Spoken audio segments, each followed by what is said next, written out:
পড়ার বিষয় পক্ষ থেকে বলছি, তোমরা যারা কলকাতা বিশ্ববিদ্যালয়ে পড়ো এবং যাদের ফিলোসফি আছে ও 4th সেমিস্টারে পড়ো, যাদের জেনারেল অর্থাৎ GECC4 আছে, তাদের জন্য আমরা পড়ার বিষয় পক্ষ থেকে একটি খুব গুরুত্বপূর্ণ লাস্ট মিনিট ফিলোসফি সাজেশান নিয়ে এসেছি। তোমরা ইতিপূর্বে যেহেতু 3টে সেমিস্টার দিয়েছো, তোমরা অবশ্যই মার্কস ডিভিশনটা জানো। তবুও আমরা আমাদের সুবিধার্থে আমরা আগে আমাদের মার্কস ডিভিশনটা দিয়ে শুরু করে তারপর আমাদের সাজেশানটা দিচ্ছি। তোমরা জানো আমাদের 65 নম্বরের পরীক্ষা হবে, তার নম্বরে MCQ 12টি কোশ্চেন থাকবে, 10টি কোশ্চেন লিখতে হবে অর্থাৎ 10 নম্বর। 5 নম্বরের 8টা কোশ্চেন থাকবে, 5টা লিখতে হবে অর্থাৎ 25 নম্বর, এবং 15 নম্বরে 4টি কোশ্চেন থাকবে, 2টো কোশ্চেন লিখতে হবে অর্থাৎ 30 নম্বর। এই টোটাল 65 নম্বরের পরীক্ষা।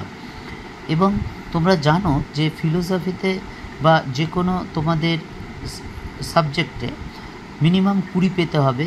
এই 20 না পেলে কিন্তু তোমরা সাপ্লি পাবে।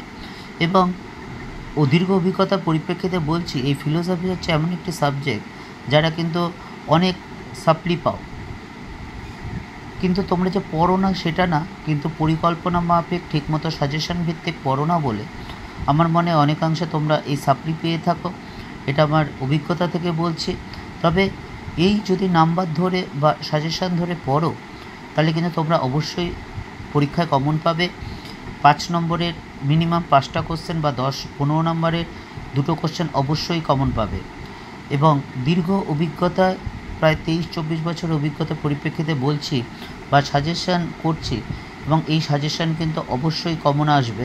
এবং তোমরা কিন্তু পরীক্ষার পরে মিলিয়েও দেখতে পারো, এবং পরীক্ষার পরে অবশ্যই কিন্তু কমেন্ট করো যে পরীক্ষা কেমন হয়েছে। তাই চলো শুরু করি আমাদের সাজেশান। দেখো, এই 4th সেমিস্টারে GECC4-এর যে 2024 সালের যে 4th সেমের ফিলোসফি সাজেশান, দেখো প্রথমে 5 নম্বরের প্রশ্ন আছে, বিশুদ্ধ সংবেদন কি সম্ভব আলোচনা করো। 2 নম্বর, প্রত্যক্ষে মূর্তীয় ক্ষেত্র কাকে বলে। 3, স্মৃতির উপাদানগুলি আলোচনা করো। 4, থর্নডাইক প্রদত্ত শিখনের সূত্রগুলো আলোচনা করো। এক্ষেত্রে প্রধান সূত্রগুলো কিন্তু তোমরা পড়ো, অর্থাৎ প্রধান অপ্রধান দুটো সূত্রই পড়ো। তারপর হচ্ছে বিস্তৃতির কারণ। এখানে এই বিস্তৃতির 2টি কারণ দেখো, এগুলো 15 নম্বরেও আছে এই কোশ্চেনটা। তারপর বুদ্ধাঙ্ক কাকে বলে। 7 নম্বর, স্বপ্নকৃতি কাকে বলে উদাহরণসহ আলোচনা করো। এই স্বপ্নকৃতিটা 15তেও আছে। তারপর দেখো, মন ও চেতনাকে সমব্যাপক যুক্তি দাও। 9 নম্বর, কালিক ও মানসিক বয়সের মধ্যে পার্থক্য আলোচনা করো। 10, মনের নির্গান স্তরের অস্তিত্ব বিষয়ক 2টি যুক্তি। এবং 11, পুনরুদ্রেক ও 10 নম্বরটা দেখো, মনের নির্গান স্তরের অস্তিত্ব বিষয়ক 2টি যুক্তি দাও। এবং 11, পুনরুদ্রেক ও প্রত্যভিজ্ঞার মধ্যে পার্থক্য আলোচনা করো। এই যে 11টা কোশ্চেন তোমরা দেখতে পাচ্ছ, এই 11টা কোশ্চেন যদি তোমরা পড়ো, তোমরা মিনিমাম 5টা কোশ্চেন কিন্তু অবশ্যই কমন পাবে, যেটা আমাদের ফার্স্ট ক্রাইটেরিয়া। আমি বলছি না তোমরা 6টা 7টা 8টা সবই কমন পাবে না। আমার প্রথম উদ্দেশ্য কিন্তু বা পড়ার বিষয়ে মূল উদ্দেশ্য কিন্তু যে 5টা লিখতে হবে সেই 5টা আগে কমন আনা। তোমরা যদি এই 11টা পড়ো, এবং আরেকটা কথা হচ্ছে তোমাদেরকে এই নোটগুলো কিন্তু লিখে প্র্যাকটিস করতে হবে, মিনিমাম 4-5 বার কিন্তু লিখে প্র্যাকটিস করতে হবে, তাহলে দেখবে একবার হাতের গোড়ায় চলে আসবে। এবং যদি এইভাবে করো, আমরা যে সাজেশানটা দিয়েছি, তাহলে এই 65-র মধ্যে তোমরা 45 পাবেই, এটা বলতে পারি। তা যাই হোক, মিনিমাম 45। তা যাই হোক, তা এইগুলো হলো আমাদের 5 নম্বরের 11টা প্রশ্ন। এবং এই আবার বলছি, এই 11টা প্রশ্ন যদি পড়ো তোমরা কিন্তু অবশ্যই যে 5টা কোশ্চেন লিখতে হবে, সেই 5টা কোশ্চেন কিন্তু অবশ্যই কমন পাবে। এবার চলো আমরা 15 নম্বরের যে কোশ্চেন আছে সেটা দেখি। আমরা আগেই বলেছি যে 15 নম্বরে 4টে কোশ্চেন থাকবে, 2টো কোশ্চেন লিখতে হবে। এই যে এখানে 6টা কোশ্চেন আছে, এর মধ্যে বেশ কিছু অংশ 5এও আছে, যেমন বিস্তৃতি কাকে বলে বা বুদ্ধাঙ্ক বা স্বপ্নকৃতি। যাই হোক, তবু আমরা রেখেছি যাতে তোমাদের সুবিধা হয়। তা যাই হোক, এই প্রত্যক্ষ কাকে বলে, দেখো 15 নম্বরের প্রথম প্রশ্নটা, প্রথম 2টোর মধ্যে কিন্তু অবশ্যই একটা আসবে। প্রত্যক্ষ কাকে বলে, প্রত্যক্ষ সম্পর্কে গেস্টাল মতবাদ বিশদভাবে আলোচনা করো।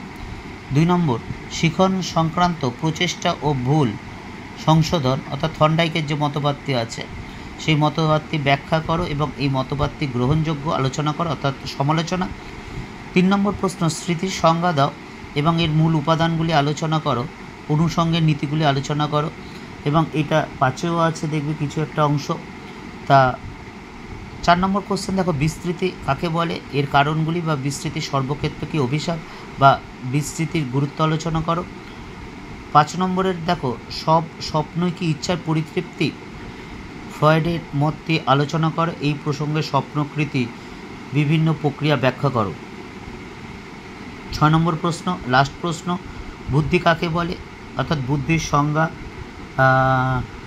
বুদ্ধি সম্পর্কে বিনেসিম অভিক্ষাটি আলোচনা করো এবং এই অভিক্ষাটির ত্রুটি বা সমালোচনা লেখো। তাই এই দেখতে পাচ্ছ 6টা কোশ্চেন, এবং এই 6টা কোশ্চেনের মধ্যে প্রথম দুটোর মধ্যে অবশ্যই একটা আসবে, এবং তোমরা যদি 6টা করে যাও মিনিমাম 2টো অবশ্যই কমন পাবে। তা তোমরা যদি এই 15 নম্বরের এই 6টা কোশ্চেন পড়ে যাও, আর 5 নম্বরে যদি 11টা কোশ্চেন পড়ে যাও, তোমরা কিন্তু 65 অবশ্যই কমন পাবে। এটা দীর্ঘ অভিজ্ঞতার পরিপ্রেক্ষিতে বলছি, যে প্রায় 23-24 বছরের যে অভিজ্ঞতা তার পরিপ্রেক্ষিতে বলছি। যদিও আমাদের ইউটিউব চ্যানেলটি নতুন, মাত্র 3-4 মাসের মতো হয়েছে, তোমরা দেখলেই বুঝতে পারবে। তা এর মধ্যে থেকেই আসবে এটা বলতে পারি। তা যদি তোমরা এর দ্বারা কোনো উপকার হও বা উপকৃত হয় বা সুবিধা হয়, তাহলে অবশ্যই চ্যানেলটি লাইক করো এবং সাবস্ক্রাইব করো।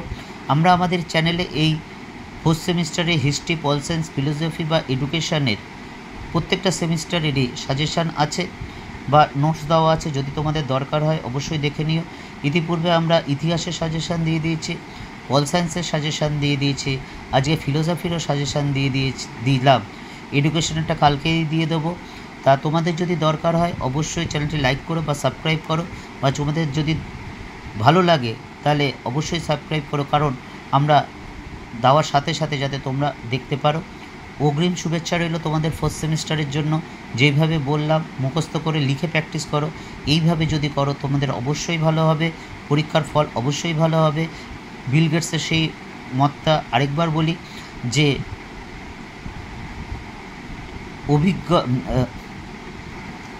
যাদের অনেক ট্যালেন্ট বা বুদ্ধি আছে তাদের তিনি অনেকাংশে ব্যর্থ হতে দেখেছেন। বিল গেটসের বক্তব্য, এটা আমি সর্বাংশে বিশ্বাস করি। এবং কিন্তু যারা পরিশ্রমী তাদের কিন্তু কখনোই ব্যর্থ হয় না। এই দীর্ঘ শিক্ষকতার জীবনে যেই সকল ছাত্র পরিশ্রম করেছে তারা কিন্তু প্রত্যেকে একটি ভালো জায়গায় গিয়ে পৌঁছেছে। কাজে তোমরা যদি পরিশ্রম করো অবশ্যই ভালো জায়গায় পৌঁছাবে, এবং তোমাদের 4th সেমিস্টার কেন পরবর্তীকালের সেমিস্টারের পরীক্ষা অবশ্যই ভালো হবে। পড়ার বিষয় পক্ষ থেকে এইটুকুই। অগ্রিম শুভেচ্ছা রইল তোমাদের ফাইনাল পরীক্ষার জন্য।